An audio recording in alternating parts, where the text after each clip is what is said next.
Hi friends, welcome to Jaipal Lande channel. చాలామంది TS పారామెడికల్కి సంబంధించినటువంటి ఈపాస్ అప్లికేషన్ ఎట్లా చేయాలి అని చెప్పేసి చాలామంది అడుగుతూ ఉన్నారు. వాళ్ళందరి కోసం అని చెప్పేసి ఈ పారామెడికల్లో మనం ఈపాస్ అప్లికేషన్ ఏ విధంగా చేయాలి అనేది స్టెప్ బై స్టెప్ ప్రాసెస్ అంతా కూడా దీంట్లో మీకు క్లియర్గా ఎక్స్ప్లెయిన్ చేసే ప్రయత్నం చేస్తాను. కాబట్టి ఈ వీడియో ముందు ఒక చిన్న రిక్వెస్ట్, ఖచ్చితంగా ఈ వీడియో లైక్ చేసి నలుగురికి షేర్ చేయండి. మీకు ఈ వీడియో యూజ్ అయినా కాకపోయినా వేరే వాళ్ళకన్నా యూజ్ అవుతుంది. కాబట్టి ఇలాంటి యూజ్ఫుల్ ఉన్నటువంటి వీడియోస్ని ఖచ్చితంగా మీకు ఫ్రెండ్స్ గ్రూప్లో షేర్ చేసే ప్రయత్నం చేయండి. అదేవిధంగా నేను ఎక్స్పెక్ట్ చేస్తే ఒక లైక్, కొత్తగా మన ఛానల్కి వస్తే సబ్స్క్రైబ్ చేయడం కూడా మర్చిపోకండి. ఇక డైరెక్ట్గా పాయింట్కి వచ్చేస్తే ఈపాస్ అంటే కూడా చాలామంది కూడా అర్థం కావట్లేదు. ఈపాస్ అంటే ఏంటంటే ఇప్పుడు మనం చేరబోయే కాలేజీకి సంబంధించినటువంటి ట్యూషన్ ఫీజు అనేది మనం రియంబర్స్మెంట్ చేసుకోవాలి అని అంటే, అండ్ ఆ ట్యూషన్ ఫీజు వచ్చేసి ఇప్పుడు పారామెడికల్కి వచ్చేస్తే ఒక్కొక్క కాలేజ్కి వచ్చేసి 18,000, 20,000, 25,000 ఈ విధంగా 20 నుంచి 30 మధ్య అయితే ఈ ట్యూషన్ ఫీజు అనేది ఉంటుంది. ఆ ట్యూషన్ ఫీజు మీరు ఆల్రెడీ పే చేసినటువంటి ట్యూషన్ ఫీజు మళ్ళీ మనకు రియంబర్స్మెంట్ రూపంలో మనకు రావాలి అని అంటే ఫస్ట్ ఇయర్ కావచ్చు, సెకండ్ ఇయర్ కావచ్చు, థర్డ్ ఇయర్ కావచ్చు, మనం ఈ పాస్లో అప్లై చేసుకొని వాళ్ళు శాంక్షన్ చేస్తే, అంటే రిజెక్ట్ చేయకుండా మన అప్లికేషన్ ఫామ్లో ఎలాంటి పొరపాట్లు చేయకుండా డైరెక్ట్గా సక్సెస్ఫుల్గా మనం కంప్లీట్ చేసుకున్నట్లయితే మనకు first year, second year, third ఇయర్కి సంబంధించిన రియంబర్స్మెంట్ అనేది మనం క్లెయిమ్ చేసుకోవచ్చు. సో దీంతో పాటు అంటే ఈ అప్లికేషన్ కనుక చేసినట్లయితే బీసీ, ఎస్సీ, ఎస్టీ కొంత స్కాలర్షిప్ రూపంలో కూడా కొంత అమౌంట్ అనేది స్టూడెంట్ అకౌంట్ కూడా రావడం జరుగుతుంది. ఓసీ వాళ్ళకైతే స్కాలర్షిప్ రాదు, ఓన్లీ రియంబర్స్మెంటే. మీరు ఏదైనా సరే రియంబర్స్మెంట్ అయినా స్కాలర్షిప్ అయినా ఏదైనా సరే మీరు ట్యూషన్ ఫీజు అనేది క్లెయిమ్ చేసుకోవాలి, అంటే రియంబర్స్మెంట్ చేసుకోవాలంటే కంపల్సరీగా ఈ పాస్ అప్లికేషన్ అనేది చేసుకోవాలి. సో ఇది ఫస్ట్ పాయింట్. అయితే ఈ పాస్కు సంబంధించి కూడా నేను నెంబర్ ఆఫ్ వీడియోస్ మన యూట్యూబ్ ఛానల్లో అయితే నెంబర్ ఆఫ్ వీడియోస్ చేశాను. దానికోసం జైపాల్ అంటే టీఎస్ ఈపాస్, జైపాల్ అంటే టీఎస్ ఈపాస్ అని చెప్పేసి యూట్యూబ్లో సెర్చ్ చేసినట్లయితే దీంట్లో ఎన్ని రకాల ప్రాబ్లమ్స్ ఉంటాయి, సొల్యూషన్ ఏంటని చెప్పేసి నెంబర్ ఆఫ్ వీడియోస్ చేశాను. ఒకసారి ఏ విధంగా అప్లికేషన్ ఫామ్ ఫిల్ చేయాలి, ఎంసెట్ వాళ్ళు ఏ విధంగా చేయాలి, ఐసెట్ వాళ్ళు ఏ విధంగా చేయాలి, ఎస్ఎస్సి డీటెయిల్స్ రాకపోతే ఏం చేయాలి, సెట్ డీటెయిల్స్ రాకపోతే ఏం చేయాలి, అదేవిధంగా pending at college, Aadhaar authentication, forward to FO, sanction అని చెప్పేసి ఇలా ఎన్ని రకాల ప్రాబ్లమ్స్ అయితే అన్ని రకాల ప్రాబ్లమ్స్ పైన నెంబర్ ఆఫ్ వీడియోస్ చేశాను. ఒకసారి ఆ ప్రీవియస్ వీడియోస్ కావాలంటే జైపాల్ అంటే టీఎస్ ఈపాస్ అని చెప్పేసి మీరు యూట్యూబ్లో సెర్చ్ చేసినట్లయితే నెంబర్ ఆఫ్ వీడియోస్ వస్తాయి. ఇక మనం డైరెక్ట్గా దీంట్లో మనం పాయింట్లను డిస్కస్ చేద్దాం. టీఎస్ ఈపాస్కు సంబంధించి మనకు అఫీషియల్ వెబ్సైట్ తెలంగాణ epass.cgj.gov.in ఈ అఫీషియల్ వెబ్సైట్కి వెళ్తే మనం అప్లై చేసుకోవచ్చు. అయితే దీనికంటే ముందు దీనికి సంబంధించి మనకి ఏమేమి డీటెయిల్స్ అవసరం వస్తాయి, అప్లికేషన్ ఫామ్ ఫిల్ చేయడం అనేది జస్ట్ ఒక 5 to 10 minutes, కానీ దానికంటే ముందు మనకి ఏమేమి డేటా మనకు రిక్వైర్ కావాలి ఒకసారి మనం ఇన్షూట్ చేసుకుందాం. సో దీనికి సంబంధించి ఆధార్ కార్డ్ డీటెయిల్స్, అంటే స్టూడెంట్స్కి సంబంధించినటువంటి Aadhaar card details, mobile number, email ID, colour photograph అది కూడా స్కాన్ చేసుకోవాలి. ROC ఫామ్ అంటే రిసిప్ట్ ఆఫ్ సర్టిఫికేట్, ఆల్రెడీ మీరు కౌన్సిలింగ్ సెంటర్కి వెళ్ళినప్పుడు మీకు ఏమేమి సర్టిఫికేట్స్ మీరు అక్కడ ఇచ్చారు ఏంటి అని చెప్పేసి ఉంటుంది. అంటే దాంట్లో కొన్ని డీటెయిల్స్ మనకు అవసరం వస్తాయి. అందుకని చెప్పేసి ROC ఫామ్ కూడా జిరాక్స్ ఉన్నా సరిపోతుంది. SSC మెమో ఇవన్నీ కూడా జిరాక్స్లో ఉన్నా కూడా సరిపోతుంది. SSC మెమో, ఇంటర్మీడియట్కి సంబంధించిన మెమో, ట్రాన్స్ఫర్ సర్టిఫికేటు ఇవన్నీ కూడా జిరాక్స్లే. మళ్ళీ మీరు వాళ్ళ ఒరిజినల్స్ కావాలని అడగకండి. ఫస్ట్ క్లాస్ నుంచి అప్ టు 10+2 వరకు స్టడీ సర్టిఫికేట్స్. దీంట్లో ముఖ్యంగా మనకు లాస్ట్ 7 yearsకి సంబంధించిన స్టడీ సర్టిఫికేట్స్ ఉంటే సరిపోతుంది. క్యాస్ట్ సర్టిఫికేట్ ఇది ఒరిజినల్, జిరాక్స్ ఉన్నా సరిపోతుంది. క్యాస్ట్ వచ్చేసి మనకి ఎప్పుడైనా పర్లేదు, 2016 తర్వాత 18, 19, 20 ఏదైనా సరిపోతుంది. క్యాస్ట్ సర్టిఫికేట్ దానికి సంబంధించి ఒక నెంబర్ అయితే మనం ఎంటర్ చేయాలి. అదేవిధంగా లేటెస్ట్ ఇన్కమ్ సర్టిఫికేట్, ఈ ఇన్కమ్ సర్టిఫికేట్ వచ్చేసి ఏప్రిల్ 2020, మళ్ళీ మీరు కన్ఫ్యూజ్ కాకండి, 21 చెప్పలేదు నేను, ఏప్రిల్ 2020 తర్వాత ఉన్న ఏ ఇన్కమ్ సర్టిఫికేట్ అనేది సరిపోతుంది. అలాట్మెంట్ ఆర్డర్, ఆల్రెడీ మీరు అలాట్మెంట్ ఆర్డర్ ఫస్ట్ ఫేజో సెకండ్ ఫేజో ఏదో ఒక అలాట్మెంట్ ఆర్డర్ ఉంటుంది, కంపల్సరీగా అలాట్మెంట్ ఆర్డర్ ముందు పెట్టుకోండి. ప్రెసెంట్ కాలేజీకి సంబంధించి అంటే మీరు ఏ కాలేజీలో అయితే సీట్ వచ్చిందో ఆ కాలేజీకి సంబంధించిన అడ్మిషన్ నెంబరు, ప్రెసెంట్ కాలేజీకి సంబంధించి మీరు ఏ రోజైతే జాయిన్ అయ్యారో ఆ జాయినింగ్ డేట్, ఇవన్నీ కూడా మనకు కావాల్సి వస్తుంది. అదేవిధంగా ఫస్ట్ పేజీ మనకు ఒకవేళ బీసీ, ఎస్సీ, ఎస్టీ అయితేనే మనకు బ్యాంకుకు సంబంధించి ఫస్ట్ పేజ్, దాంట్లో మీ ఫోటో కానీ అంటే ఫోటో పక్కన పెట్టేసిన IFSC కోడ్, బ్యాంక్ అకౌంటు, మీ నేము, బ్యాంక్ అకౌంట్, మీ నేమ్, IFSC కోడ్ క్లియర్గా విజిబుల్ అయ్యేలాగా కలర్ స్కాన్ చేయాలి ఈ బ్యాంక్ అకౌంట్. అదేవిధంగా మనకు ఆధార్ కార్డు కూడా మనం అప్లోడ్ చేయాల్సి వస్తుంది. ఆధార్ కార్డు కూడా నీట్గా కలర్ స్కాన్ చేసే ప్రయత్నం చేయండి. ఒకవేళ మీకు గ్యాప్ కనుక ఉందనుకోండి, అంటే ఏ విధమైన గ్యాప్ అయినా సరే, మీరు లాంగ్ టర్మ్ వెళ్ళారా లేకపోతే ఫెయిల్ అయ్యారా, ఏదైనా సరే మీరు ఇన్ టైంలో అంటే ఇంటర్మీడియట్ 2 years ఉంది, 2 yearsలో కంప్లీట్ చేసుకోవాలి, కొంతమంది 4 years కంప్లీట్ చేసుకుంటారు సప్లీలు పెట్టుకొని, అలాంటి కేసెస్ కూడా గ్యాప్ ఆగుతుంది. కాబట్టి అలాంటి గ్యాప్ అయితే కంపల్సరీగా మనకు గ్యాప్ సర్టిఫికేట్ అవసరం వస్తుంది. ఇక కొన్ని సర్టిఫికెట్స్ మీకు చూపిస్తాను. ఈ విధంగా మీరు స్కాన్ చేసుకొని పెట్టుకునే ప్రయత్నం చేయండి. ఫస్ట్ వచ్చేసి ఇక్కడ క్యాస్ట్ సర్టిఫికేట్ అని చెప్పాను. క్యాస్ట్ సర్టిఫికేట్ కింద నెంబర్ అయితే ఉంటుంది, ఇది క్యాస్ట్ సర్టిఫికేట్ నెంబరు. నెక్స్ట్ వచ్చేసి ఇన్కమ్ సర్టిఫికేట్ కూడా ఇక్కడ బార్ కోడ్ అనేది ఉంది, బార్ కోడ్ కింద కూడా ఒక నెంబర్ అనేది ఉంటుంది. సో ఇవి ఇంపార్టెంట్. నెక్స్ట్ వచ్చేసి ఆధార్ కార్డు కూడా నీట్గా స్కాన్ చేయాలా, అంటే మీ ఫోటో కానీ మీ నేమ్ కానీ నీట్గా కనబడేటట్టు స్కాన్ చేసుకొని, ఇంకా బ్యాంక్ అకౌంట్ డీటెయిల్స్ కూడా మనం అప్లోడ్ చేయాల్సి వస్తుంది. బ్యాంకుకు సంబంధించినటువంటి ఫామ్ కూడా మీకు చూపించే ప్రయత్నం చేస్తాను. సో ఈ విధంగా మనకు బ్యాంకు సంబంధించినటువంటి బ్యాంకు పాస్బుక్ కూడా మనం స్కాన్ చేయాల్సి వస్తుంది. కాబట్టి ఇవన్నీ కూడా నీట్గా స్కాన్ చేసుకోండి. సో మీకు ఇప్పుడైతే స్టెప్ బై స్టెప్ ప్రాసెస్ అంతా కూడా మీకు ఎక్స్ప్లెయిన్ చేస్తాను, కాబట్టి ఒకసారి ఇన్స్టిట్యూట్ చేసుకోండి. దీనికి సంబంధించి మనకు అఫీషియల్ వెబ్సైట్ వచ్చేసి ఇక్కడ తెలంగాణ epass.cgg.gov.in అఫీషియల్ వెబ్సైట్కి వెళ్తే ఇక్కడ పోస్ట్ మెట్రిక్ స్కాలర్షిప్ సర్వీసెస్ అని చెప్పేసి ఉంటుంది. ఇది క్లిక్ చేయాలి. ఇది క్లిక్ చేసిన తర్వాత ఇక్కడ మనకు స్టూడెంట్ సర్వీసెస్ అని చెప్పేసి చాలా ఆప్షన్స్ అయితే ఉంటాయి. దీంట్లో post matric scholarship for fresh registration 2021 అని చెప్పేసి మనకు ఒక థర్డ్ ఆప్షన్ ఉంది. ఎందుకంటే మనతో కూడా ఫ్రెష్ అప్లికేషన్ కాబట్టి ఫ్రెష్ అప్లికేషన్స్ పైన క్లిక్ చేయాలి. ఒకవేళ రెన్యువల్ అయితే రెన్యువల్, మనం ఓన్లీ ఫ్రెష్ అంటే చాలా మంది అనుకోవచ్చు, అన్న నాకు ఇంటర్మీడియట్ ఫస్ట్ ఇయర్లో వచ్చింది, ఇంటర్మీడియట్ సెకండ్ ఇయర్లో వచ్చింది, ఇప్పుడు నేను రెన్యువల్ ఫ్రెష్ అంటే మీరు పారామెడికల్లో ఫస్ట్ ఇయర్లో జాయిన్ అవుతున్నారు కాబట్టి మీరు ఫ్రెష్ అప్లికేషన్ కిందకి వస్తారు కాబట్టి ఫ్రెష్ అప్లికేషన్ క్లిక్ చేయండి. సో ఇక్కడ కొన్ని డీటెయిల్స్ అయితే ఇవ్వడం జరిగింది. ఇందాక మనం డిస్కస్ చేసిన డీటెయిల్స్, SSC డీటెయిల్స్, స్టూడెంట్ సంబంధించిన డీటెయిల్స్, ఇవన్నీ కూడా కరెక్ట్గా చదువుకున్న ప్రయత్నం చేయండి. క్యాస్ట్ సర్టిఫికేట్, ఇన్కమ్ సర్టిఫికేట్ కూడా చూడండి. ఏప్రిల్ 1 తర్వాత 2020 అని చెప్పేసి అన్నారు. వీటికి సంబంధించిన అన్ని డీటెయిల్స్ చదువుకోండి. ఇక్కడ MRO నుంచి తీసుకొచ్చుకున్న గ్యాప్, ఒకవేళ గ్యాప్ ఉంటేనే గ్యాప్ సర్టిఫికేట్ అనేది అవసరం వస్తుంది, లేదు అని అంటే అవసరం ఏం లేదు. సో వీటికి సంబంధించి టోటల్గా 11 పాయింట్స్ ఉన్నాయి. 11 పాయింట్స్ మీరు అన్ని చదువుకొని దాని ప్రకారంగా అన్ని టిక్ చేసేసండి. ఇక్కడ మాకు లేవు కదా అన్నా పర్లేదు, నో ప్రాబ్లం. ఇక్కడ ఏవైతే 4 పాయింట్స్ అయితే ఉన్నాయో అంటే latest photo, Aadhaar card, bank passbook, అదేవిధంగా లాస్ట్ 7 ఇయర్కి సంబంధించిన బోనఫైడ్ సర్టిఫికెట్స్, సెట్కు సంబంధించి అలాట్మెంట్ ఆర్డర్, ఇవన్నీ కూడా మీరు అప్లై చేసే ముందు ఇవన్నీ కూడా స్కాన్ చేసుకొని రెడీ పెట్టుకోండి. అప్లై నవ్ అని చెప్పేసి అనగానే మనకు ఫస్ట్ వచ్చేసి డీటెయిల్స్ ఏంటంటే SSCకి సంబంధించిన డీటెయిల్స్. సో దీంట్లో SSC రెగ్యులరా లేదంటే supplementary. SSC regular, for example నేను అప్లై చేస్తున్నాను 752850. నెక్స్ట్ వచ్చేసి SSC ఎప్పుడైపోయింది, SSC వచ్చేసి మనకు 2001లో అయిపోయింది. ఇప్పుడు డేట్ ఆఫ్ బర్త్ ఎంటర్ చేయాలి. ఈ డేట్ ఆఫ్ బర్త్ ఎంటర్ చేశాను. నెక్స్ట్ వచ్చేసి మనం ఇక్కడ ఏది అప్లై చేయాలా, మనం డిగ్రీయా లేకపోతే SBTET, మనం అదర్ దాన్ డిగ్రీ. ఎందుకంటే ఈ BSc అనేది డిగ్రీ కిందకి వస్తుంది, అంటే ప్యూర్ డిగ్రీ కాదు, మన పారామెడికల్ డిగ్రీ కాబట్టి అదర్ దాన్ డిగ్రీ అనేది మనం పెట్టుకోవాలి. అదర్ దాన్ డిగ్రీ అని పెట్టేశాను. నెక్స్ట్ వచ్చేసి ఇక్కడ మనకు సంబంధించిన డీటెయిల్స్, SSCకి సంబంధించిన డీటెయిల్స్ మనం క్లిక్ చేయగానే ఆటోమేటిక్గా వచ్చేస్తాయి. కొంతమంది డీటెయిల్స్ రావు, అట్లాంటప్పుడు ఏం చేయాలి అని అంటే ఏం లేదు, SSC details not found Jaipal Lande అని కొట్టండి. మరి దానికి సంబంధించిన సొల్యూషన్ ఆల్రెడీ వీడియో చేశాను, ఒకసారి మీరు ఆ వీడియో చూస్తే అర్థమైపోతుంది. SSC డీటెయిల్స్ రాని వాళ్ళు ఏం చేయాలంటే మళ్ళీ డిస్ట్రిక్ట్ వెల్ఫేర్ ఆఫీస్కి వెళ్ళాలి, దానికి సంబంధించిన పెద్ద ప్రాసెస్ అయితే ఉంది. So SSC details not found అని చెప్పేసి మీరు ఒకసారి యూట్యూబ్లో సెర్చ్ చేయండి. దానికి సంబంధించిన సొల్యూషన్ ఏ విధంగా ఉంటుంది అనేది దానిపై ఆల్రెడీ వీడియో చేసిన ఒకసారి ఇన్షూట్ చేసుకునే ప్రయత్నం చేయండి. సో SSC డీటెయిల్స్ వచ్చేసినాయన్నా నో ప్రాబ్లం అనుకుంటే అప్పుడు నెక్స్ట్ వచ్చేసి ఆధార్ కార్డుకు సంబంధించిన డీటెయిల్స్ అయితే ఎంటర్ చేయాలి. ఆధార్ కార్డుకు సంబంధించిన డీటెయిల్స్ మీరు కరెక్ట్గా ఎంటర్ చేయండి. ఇక్కడ ఏవైనా సరే మీరు చిన్న మిస్టేక్ చేసినా మీ స్కాలర్షిప్ రిజెక్ట్ అయ్యే ఛాన్సెస్ ఉంటాయి, కాబట్టి 1-2 సార్లు ఇన్షూట్ చేసుకోండి. నెక్స్ట్ వచ్చేసి ఇక ఆధార్ కార్డుకు సంబంధించినటువంటి కార్డు కూడా మనం అప్లోడ్ చేయాల్సి వస్తుంది. సో ఆధార్ కార్డుకు సంబంధించిన డీటెయిల్స్ మనం ఇక్కడ అప్లోడ్ చేయాల్సి వస్తుంది. దానికి సంబంధించి కూడా ముందే స్కాన్ చేసుకొని పెట్టుకోమని చెప్పాను. సో ఇక్కడ ఆధార్ కార్డుకు సంబంధించి మనం ఏదో ఒక పిక్ అయితే మనం అప్లోడ్ చేసే ప్రయత్నం చేస్తాం. ఈ విధంగా ఆధార్ కార్డుకు సంబంధించిన డీటెయిల్స్. నెక్స్ట్ వచ్చేసి మీరు హిందూ అయితే హిందూ, ముస్లిం అయితే ముస్లిం, క్రిస్టియన్ అయితే క్రిస్టియన్. నెక్స్ట్ వచ్చేసి దానికి సంబంధించిన క్యాస్ట్. సో క్యాస్ట్ కూడా ఇక్కడ BC అయినా BCBA అనేది సెలెక్ట్ చేసుకోండి. లేదు అన్నా నేను హిందూ, నేను OC అంటే కనుక, అంటే ఇక్కడ OC అనేది డిజేబుల్ అని చెప్పేసి మన క్యాండిడేట్ ఉండేది. మరి OC వాళ్ళకు ఇక్కడ EBC లిస్టెడ్, EBC అదర్స్ అని చెప్పేసి ఉంటుంది. ఒకవేళ EBC లిస్టెడ్ అని క్లిక్ చేసి EBC లిస్టెడ్లో ఉంటే లిస్టెడ్ ప్రకారం వెళ్ళండి. ఒకవేళ EBC లిస్టెడ్లో లేకపోతే EBC అదర్స్ అని పెట్టేసి రెడ్డి రావు అని చెప్పేసి మీరు చేసేసుకోవచ్చు. నెక్స్ట్ వచ్చేసి మీరు రూరల్ అర్బన్. ఈ రూరల్ అర్బన్ ఎందుకు అడుగుతున్నారంటే ఇక్కడ మనకు స్కాలర్షిప్ ఎలిజిబిలిటీలో కూడా మనకు SC ST వాళ్ళకు అప్ టు 2 lakhs వరకు ఇన్కమ్ ఉన్నా కూడా వాళ్ళకు స్కాలర్షిప్ వచ్చే ఛాన్సెస్ ఉన్నాయి. BC EBC వాళ్ళకు వచ్చేసి రూరల్ అయితే ఒక కండిషన్ ఉంది, అర్బన్ అయితే ఒక కండిషన్ ఉంది.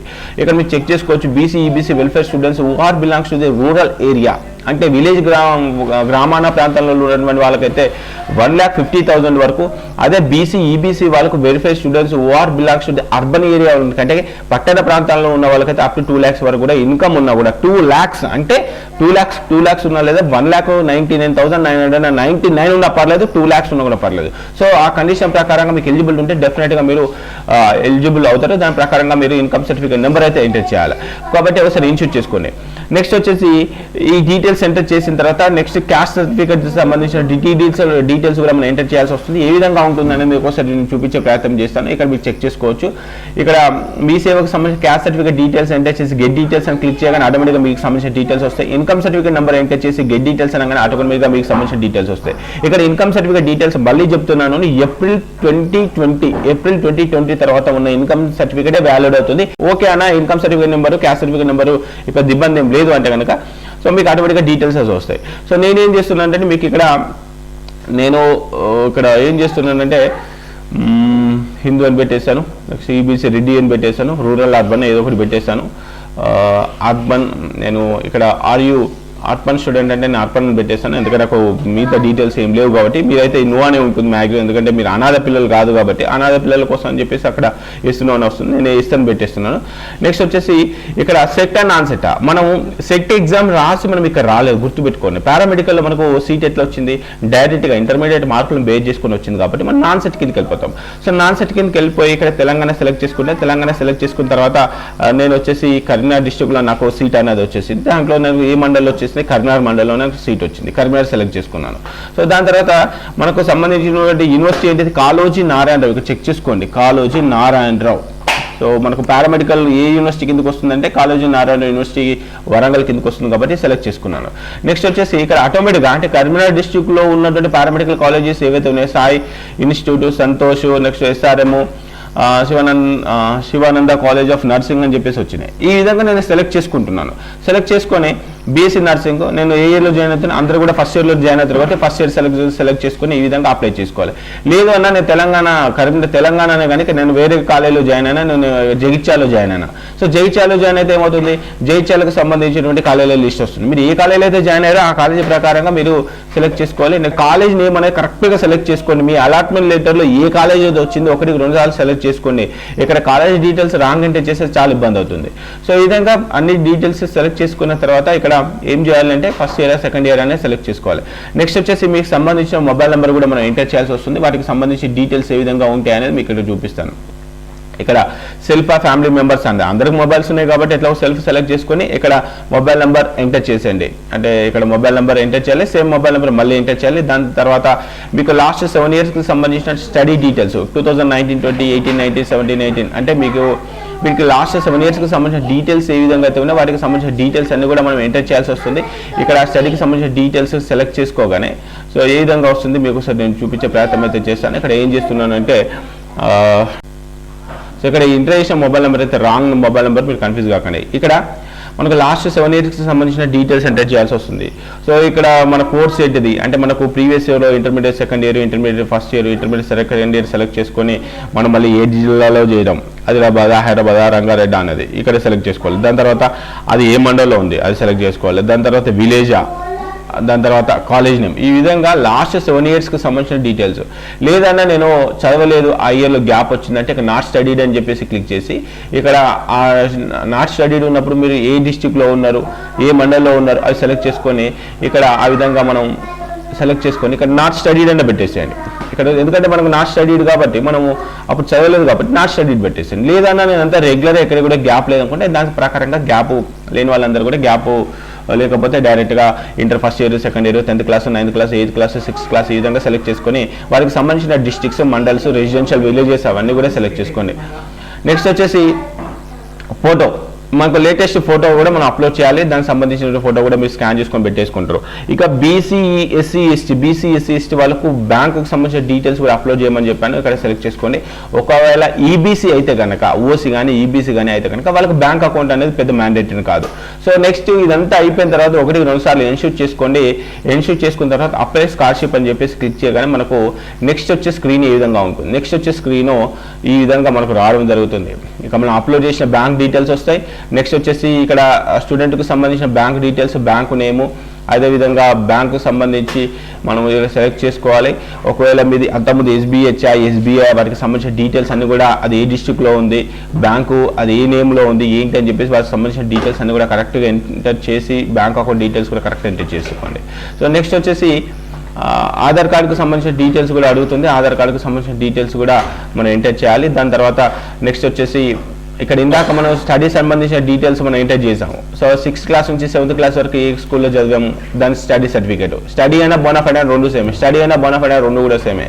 లేదు 6th క్లాస్ నుంచి అప్ టు 10th క్లాస్ వరకు ఒకటే స్కూల్ అనుకుంటే 6th సెలెక్ట్ చేసుకొని నెక్స్ట్ వచ్చేసి ఇక్కడ 10th సెలెక్ట్ చేసుకొని దానికి సంబంధించిన certificate, intermediate first year, intermediate second వాటికి సంబంధించిన సర్టిఫికేట్, ఒకవేళ గ్యాప్ ఉంటే గ్యాప్ సర్టిఫికేట్ ఆ విధంగా మనం సెలెక్ట్ చేసుకొని అప్లోడ్ చేయాల్సి వస్తుంది. నెక్స్ట్ వచ్చేసి రేషన్ కార్డు ఉంటే రేషన్ కార్డు, ఇది మ్యాండేటరీ కాదు, రేషన్ కార్డు ఉంటే రేషన్ కార్డు. నెక్స్ట్ వచ్చేసి పేరెంట్ ఏం చేస్తారు అంటే మీ పేరెంట్ అయితే ఏం చేస్తారో దాని ప్రకారంగా ఎంటర్ చేసే ప్రయత్నం చేయండి. డైలీ వేజ్ లేబర్ కానీ లేకపోతే అంటే చిన్న క్యాటర్కి సంబంధించినటువంటి ప్రొఫెషన్ పెట్టే ప్రయత్నం చేయండి. నెక్స్ట్ వచ్చేసి స్టూడెంట్కి ఫ్రీ క్వాలిఫికేషన్ అంటే ఇంటర్మీడియట్కి సంబంధించిన డీటెయిల్స్, మనకు క్వాలిఫై అయింది ఇంటర్మీడియట్ సెకండ్ ఇయర్. నెక్స్ట్ వచ్చేసి GPA, total marks, percentage. Next వచ్చేసి మన ప్రెజెంట్ కాలేజ్, ఇది ప్రెజెంట్ కాలేజ్లో ఏ మీడియం, ఇంగ్లీష్ మీడియమా తెలుగు మీడియమా అనేది. నెక్స్ట్ వచ్చేసి కాలేజీకి సంబంధించిన admission, present college admission number, present college date of joining, అది ఈ కాలేజీ మీ ఇంటి నుంచి అంటే మీ హోమ్ టౌన్ నుంచి వెళ్ళి ఎంత దూరంలో ఉంది ఏంటి వాటికి సంబంధించిన డీటెయిల్స్ ఎంటర్ చేయాలి. నెక్స్ట్ వచ్చేసి అడ్రస్, ఈ అడ్రస్ వచ్చేసి కమ్యూనికేషన్ అంటే ఆధార్ కార్డు ఉన్న డీటెయిల్స్ ప్రకారంగానే ఎంటర్ చేయాల్సిన అవసరం లేదు. ప్రెజెంట్గా ఏ డీటెయిల్స్ అయితే మీకు అందుబాటులో ఉంటాయి అంటే మీ కాలేజ్కి సంబంధించి లెటర్స్ కానీ లేకపోతే ఈపాస్కు సంబంధించిన లెటర్స్ కానీ మీకు రీచ్ అయ్యే విధంగా ఏ అడ్రస్ అయితే ఇస్తామో ఆ అడ్రస్ కంపల్సరీగా ఇక్కడ ఇవ్వాల్సి వస్తుంది. కాబట్టి ఒకసారి ఇన్షూట్ చేసుకోండి. నెక్స్ట్ వచ్చేసి ఈమెయిల్ ఐడి ఎంటర్ చేయాలి. నెక్స్ట్ వచ్చేసి ఇక్కడ క్యాస్ట్ సర్టిఫికేట్ అంటే మీ సేవ నుంచి తీసుకొచ్చిన caste certificate, bonafide certificate, SSC సంబంధించిన డీటెయిల్స్, ఇన్కమ్ సర్టిఫికేట్ డీటెయిల్స్ ఇవన్నీ కూడా టిక్ చేసేది. ఒక గ్యాప్ అనేది అవసరం లేదు, గ్యాప్ కాకుండా మిగతా సెలెక్ట్ చేసుకోండి. ఒకవేళ గ్యాప్ ఉంటే గ్యాప్ కూడా సెలెక్ట్ చేసుకొని ఐ అగ్రీ అని చెప్పేసి ఇక్కడ ఒక నెంబర్ ఉంటుంది, ఈ నెంబర్ ఇక్కడ ఎంటర్ చేసేసి సబ్మిట్ అప్లికేషన్ ఫామ్ అని చెప్పేసి సబ్మిట్ అప్లికేషన్ ఫామ్ అని చెప్పేసి అనగానే ఇక్కడ మనకు అన్ని డీటెయిల్స్ కరెక్ట్గా అప్లోడ్ చేసామా లేదా అని వస్తుంది. సో కొన్నిసార్లు మనం కరెక్ట్గా అప్లోడ్ చేయలేదు అనుకోండి, డీటెయిల్స్ కరెక్ట్గా అప్లోడ్ చేయకపోతే ఎర్రర్ అప్లోడింగ్ అని వస్తుంది. ఎందుకు వస్తుందంటే ఇక్కడ ప్రతి డాక్యుమెంట్ కూడా ఎంత లోపు స్కాన్ చేయాలి ఏంటి అని చెప్పేసి మనకు క్లియర్గా మెన్షన్ చేయడం జరిగింది. దాని ప్రకారంగానే 100 KB ఉందా, 30 KB ఉందా, 50 KB ఉందా, ఆ విధంగా మొత్తం ఇమేజెస్ అన్ని కూడా రెడీ చేసుకోవాలి. సో ఇదంతా కొంచెం ఇబ్బంది అవుతుంది కాబట్టి మీరు మీ సేవకి వెళ్ళేసి అప్లై చేసుకుని ప్రయత్నం చేయండి. ఈ డీటెయిల్స్ అని ఎందుకు చెప్తున్నానంటే అప్లికేషన్ ఫామ్ ఏ విధంగా ఉంది ఏంటి అని చెప్పేసి మనకు ఒక ఐడియా వస్తే అక్కడ మీ సేవ సెంటర్కి వెళ్ళైనా సరే మన డాక్యుమెంట్స్ అన్ని కూడా తీసుకొని వెళ్ళేసి అప్లై చేసుకోవచ్చు. లేదన్నా మా అన్నయ్య కానీ మా బ్రదర్ కానీ మా సిస్టర్ కానీ అప్లై చేస్తామని అంటున్నారంటే వాళ్ళు కూడా అప్లై చేసుకోవడానికి ఈజీగా ఉంటుందనే ఉద్దేశం మీద మీకు ఇదంతా ఎక్స్ప్లెయిన్ చేయడం జరిగింది. సో అప్లికేషన్ ఫామ్లో కాబట్టి మీరు అప్లికేషన్ ఫామ్ ఓపెన్ చేసిన తర్వాత ఒక 15 minutesలోనే సబ్మిట్ చేయడానికి ప్రయత్నం చేయండి. ఒక్కొక్కసారి సర్వర్ బిజీ ఉండి కూడా చాలా ఇబ్బంది పెడుతూ ఉంటుంది. కాబట్టి లాస్ట్ మినిట్ దాకా వెయిట్ చేయకుండా ఇవాళ కానీ రేపు కానీ ఎల్లుండి కానీ అప్లై చేసే ప్రయత్నం చేయండి. సో దాని తర్వాత ఇందాక మనం ఏ మొబైల్ నెంబర్ అయితే ఎంటర్ చేస్తామో ఆ మొబైల్కి ఒక ఓటీపీ రావడం జరుగుతుంది. ఓటీపీ ఎంటర్ చేసిన తర్వాత ఈ విధంగా మనం ఫామ్ జనరేట్ చేయడం జరుగుతుంది. దాని తర్వాత మీ అప్లికేషన్ ఫామ్ అనేది ప్రింట్అవుట్ తీసుకొని సో అప్లికేషన్ ఫామ్తో పాటు ఇందాక మనం ఏవైతే పాయింట్స్ ఇక్కడ మనం టిక్ చేసామో సో టిక్ చేసినటువంటి ఏవైతే ఇన్ఫర్మేషన్ ఉందో caste certificate, bonafide certificate, SSC సంబంధించిన details, SSC memo, income certificate వాటికి సంబంధించిన సర్టిఫికేట్లతో పాటు ఇక్కడ కొన్ని పాయింట్స్ ఇచ్చాను. ఈ ఎసెన్షియల్ డాక్యుమెంట్స్ అని చెప్పేసి కూడా ఉంది. ఆ డీటెయిల్స్ కూడా నేను డిస్క్రిప్షన్లో ఇస్తాను. వీటికి సంబంధించిన ఫామ్స్ అన్నీ కూడా ఒక 2 sets జిరాక్స్ కాపీస్, ఒక సెట్ మీ దగ్గర అంటే టోటల్గా 3 sets జిరాక్స్ కాపీస్ దగ్గర పెట్టుకునే ప్రయత్నం చేయండి. సో అప్లై చేసిన తర్వాత 2-3 రోజుల తర్వాత మీరు కాలేజీలో ఇచ్చేసే ప్రయత్నం చేయండి. దీని తర్వాత ప్రాసెస్ ఏంటి అనేది చాలా ప్రాసెస్ అయితే ఉంటుంది. ఒక 6 months అయితే పట్టుద్ది అంటే మీకు స్కాలర్షిప్ శాంక్షన్ కావడానికి. దానికి సంబంధించిన ప్రాసెస్ కావచ్చు, ఏదైనా కావచ్చు, ఎస్ఎస్సికి సంబంధించి డీటెయిల్స్ కావచ్చు, లేకపోతే ఇన్కమ్ సర్టిఫికేట్ కావచ్చు, క్యాస్ట్ సర్టిఫికేట్ కావచ్చు, బ్యాంక్ అకౌంట్ డీటెయిల్స్ కావచ్చు, ఈపాస్కి సంబంధించిన అప్లికేషన్ ప్రాసెస్ ఏదైనా సరే ఎక్కడ ఏ డౌట్ వచ్చినా టీఎస్ ఈపాస్ జైపాల్ అంటే TS epass SSC details not found, TS epass Jaipal అంటే పెండింగ్ ఎట్ కాలేజీ, ఈ విధంగా ఎక్కడ ఏ డౌట్ వచ్చినా యూట్యూబ్లో సెర్చ్ చేయండి. నియర్గా 100+ వీడియోస్ అయితే టీఎస్ ఈపాస్ పైన నేను వీడియోలు చేయడం జరిగింది. కాబట్టి 1-2 సార్లు ఇన్షూట్ చేసుకొని కరెక్ట్గా అప్లై చేసే ప్రయత్నం చేయండి. సో మరి ఇంత మంచి వీడియో మీ దాకా నేను తీసుకొని వచ్చాను టీఎస్ పారామెడికల్ వాళ్ళు, ఎందుకంటే చాలా మంది అడుగుతా ఉన్నారు అన్న ఏ విధంగా అప్లై చేయాలి ఏంటి అని చెప్పేసి. సో ఈ వీడియో మీకు క్లియర్గా అర్థమైంది అనుకుంటాను ఏమి డీటెయిల్స్ కావాలి అనేది. సో దీనికి సంబంధించి ఇంకా డౌట్స్ ఉంటే కింద కామెంట్ బాక్స్లో కామెంట్ చేయండి. కామెంట్ చేసిన తర్వాత కామెంట్స్ బేస్ చేసుకొని ఇంకొక వీడియో చేసే ప్రయత్నం చేస్తాను. ఈ వీడియో మీకే కాదు ఇంకా చాలా మంది కూడా యూజ్ అవుతుంది. ఇలాంటి యూస్ఫుల్ వీడియోస్ ఖచ్చితంగా వీడియోని షేర్ చేయండి. ఎన్నో వీడియోలు మనం చేస్తాం, ఎంటర్టైన్మెంట్ వీడియోస్, ఫన్నీ వీడియోస్, ఎన్నో వీడియోస్ షేర్ చేస్తాం. ఈ వీడియో మీకు యూజ్ కాదు కావచ్చు, అయినా కూడా మీ ఫ్రెండ్స్ గ్రూప్లలో షేర్ చేసే ప్రయత్నం చేయండి. మనం ఇచ్చే షేర్ వల్ల, ఎందుకంటే రియంబర్స్మెంట్ 20,000, 30,000, 40,000 ఇది ఒక అమౌంట్ తో కూడుకుంది. కాబట్టి ఇలాంటి యూజ్ఫుల్ వీడియోస్ ఖచ్చితంగా షేర్ చేసే ప్రయత్నం చేయండి. ఇక నేను ఎక్స్పెక్ట్ చేసేది కేవలం ఒక లైక్ కదా, ఒక లైక్, ఒక చిన్న కామెంట్. వీడియో ఎట్లుంది అనేది కింద కామెంట్ బాక్స్ లో కామెంట్ చేసేది మర్చిపోకండి. మరి ఈ వీడియో మీకు నచ్చితే లైక్ చేయడం, షేర్ చేయడం మర్చిపోకండి. ఒక ఫ్రెండ్స్, జై